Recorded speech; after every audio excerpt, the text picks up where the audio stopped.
हरिः ओम्।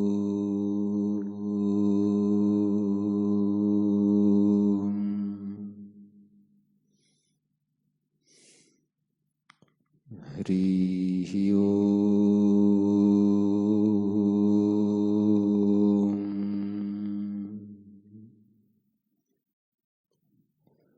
ओम श्री परमात्मने नमः। ओम गं गणपतये नमः। ओम श्री सरस्वते नमः। ओम श्री गुरुभ्यो नमः। हरिः ओम।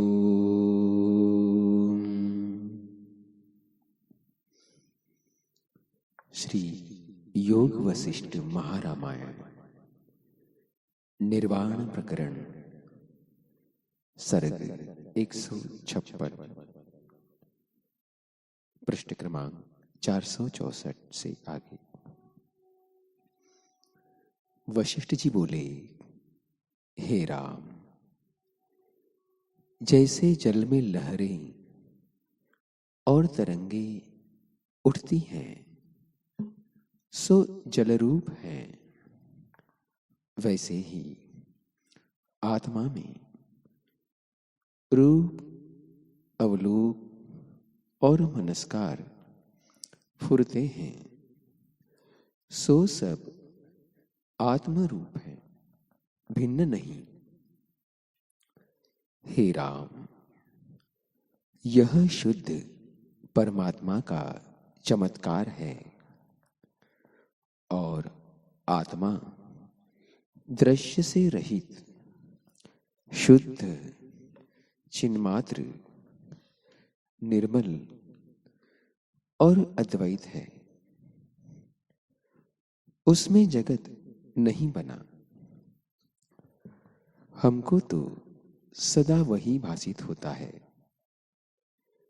जगत नहीं भासित होता। जैसे कोई आकाश में नगर की कल्पना करता है, उसमें सब रचना देखता है तो वह उसके हृदय में दृढ़ हो जाती है और संकल्प की सृष्टि को मिथ्या जानता है। उसको शून्याकाश ही भासित होता है। वैसे ही यह विश्व मूर्ख के हृदय में दृढ़ होता है और ज्ञानवान को आत्मरूप ही भासित होता है। जैसे मिट्टी के खिलौनों की सेना होती है तो जिसको मिट्टी का ज्ञान है वह उसमें राग द्वेष नहीं करता, और बालक मिट्टी के ज्ञान से रहित है, इससे वह उसमें राग द्वेष करता है। वैसे ही ज्ञानवान इस जगत में राग द्वेष नहीं करते और अज्ञानी राग द्वेष करते हैं। जैसे खिलौने में सारभूत मृत्तिका होती है, वैसे ही इस जगत में सारभूत चैतन्य आत्मा है। जो कुछ पदार्थ दिखते हैं वे आत्मा के विवर्त हैं और मिथ्या ही भ्रम से सिद्ध हुए हैं। जो वस्तु मिथ्या हो उसमें सुख के निमित्त इच्छा करना ही मूर्खता है। हे राम, हमको तो इच्छा कुछ नहीं, क्योंकि हमको जगत मृग तृष्णा की जलसा लगता है। किसकी इच्छा करें? जिसमें सत्य प्रतीति होती है उसमें इच्छा भी होती है, और जो सत्य ही न लगे तो इच्छा कैसे हो?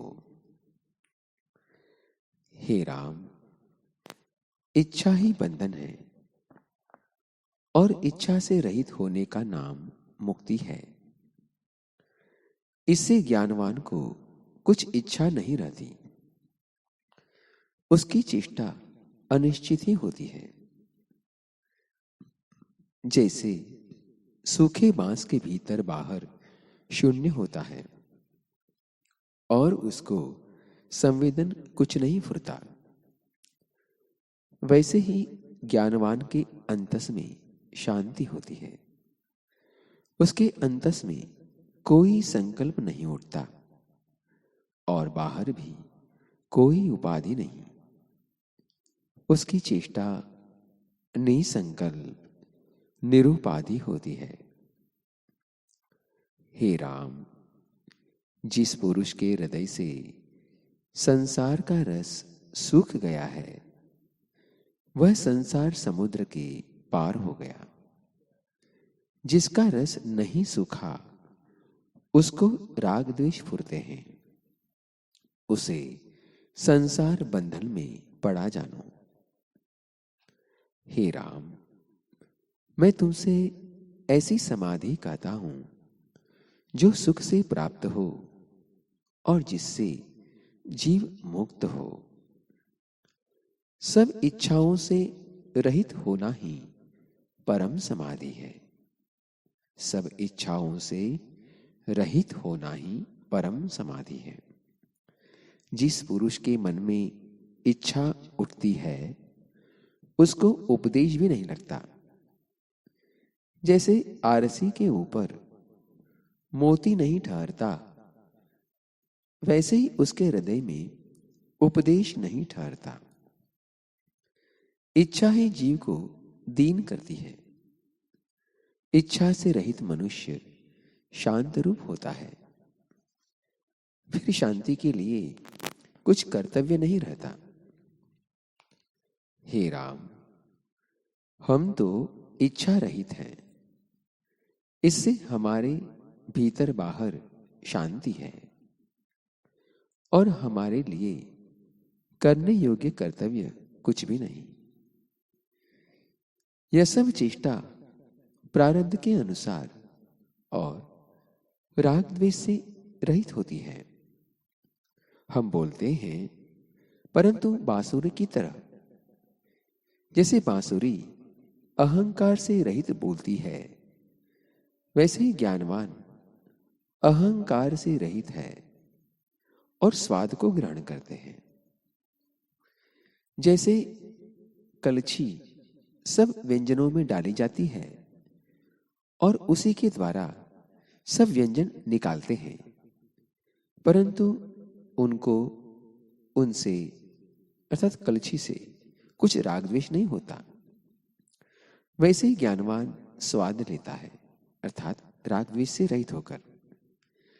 जैसे पवन भली बुरी गंध को लेता है, परंतु उसमें राग द्वेष से रहित है, वैसे ही ज्ञानवान राग द्वेष के संवेदन से रहित रहकर गंध को लेता है और इसी प्रकार सब इंद्रियों की चेष्टा करता है, परंतु इच्छा से रहित होता है।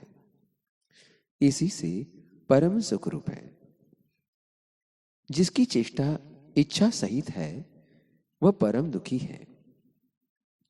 हे राम, जिस पुरुष को भोग रस नहीं देते, वही सुखी है, और जिसको रस देते हैं, जिसकी राग से तृष्णा बढ़ती जाती है, उसको ऐसा जानो जैसे किसी के सिर पर आग लगी और वह उस पर बुझाने के निमित्त तुरंत डाले, तो वह बुझती नहीं बल्कि बढ़ती जाती है।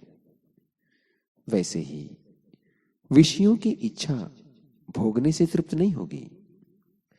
इच्छा ही बंधन है और इच्छा की निवृत्ति का नाम मोक्ष है। हे राम, यह संसार विष का वृक्ष है। उसका बीज इच्छा है। जिसकी इच्छा बढ़ती जाती है, उसका संसार बढ़ता जाता है और उससे वह बारंबार जन्म पाता है। हे राम, ऐसा सुख ब्रह्मा के लोक में भी नहीं, जैसा इच्छा की निवृत्ति में है, और ऐसा दुख नरक में भी नहीं जैसा इच्छा के उपजने में है।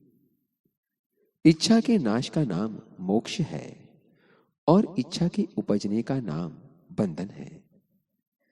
जिस पुरुष को इच्छा उत्पन्न होती है वह दुख पाता है और संसार रूपी गड्ढे और खत्ते में पड़ता है।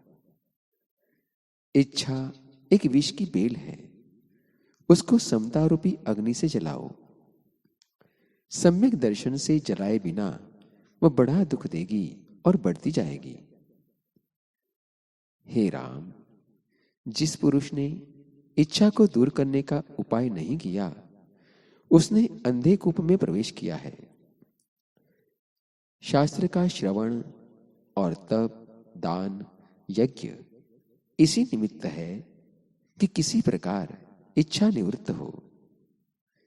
जो एक बार की निवृत्त न कर सको तो धीरे धीरे निवृत्त करो। हे राम, यह विष की बेल बढ़कर दुख देती है। जो पुरुष शास्त्रों को पढ़ता और इच्छा को बढ़ाता है वह मानो दीपक हाथ में लेकर कूप में गिरता है। कूप में गिरता है। इच्छा एक कटियारी का वृक्ष है जिसमें सर्वदा कंटक लगे रहते हैं, उसमें कभी सुख नहीं। जैसे कोई पुरुष कांटे की शैया पर शयन करके सुखी हुआ चाहे तो नहीं होता, वैसे ही संसार में संसार से कोई सुख पाना चाहे तो कभी न मिलेगा। जिससे इच्छा निवृत्त हो वही उपाय करना चाहिए। इच्छा के निवृत्त होने में सुख है और उसके उत्पन्न होने में बड़ा दुख। हे राम, जो अनिश्चित पद में स्थित है उसको यदि एक क्षण भी इच्छा उपजती है तो वह रुदन करता है। जैसे चोर से लूटा गया मनुष्य रुदन करता है वैसे ही वह रुदन और पश्चाताप करता है और उसके नाश का उपाय करता है। हे राम, इच्छा रूपी क्षेत्र में राग द्वेष रूपी विष की बेल है। जो पुरुष उसे दूर करने का उपाय नहीं करता वह मनुष्य नहीं पशु है।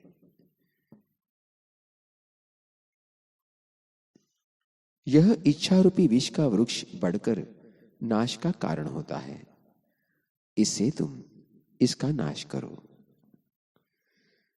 हरि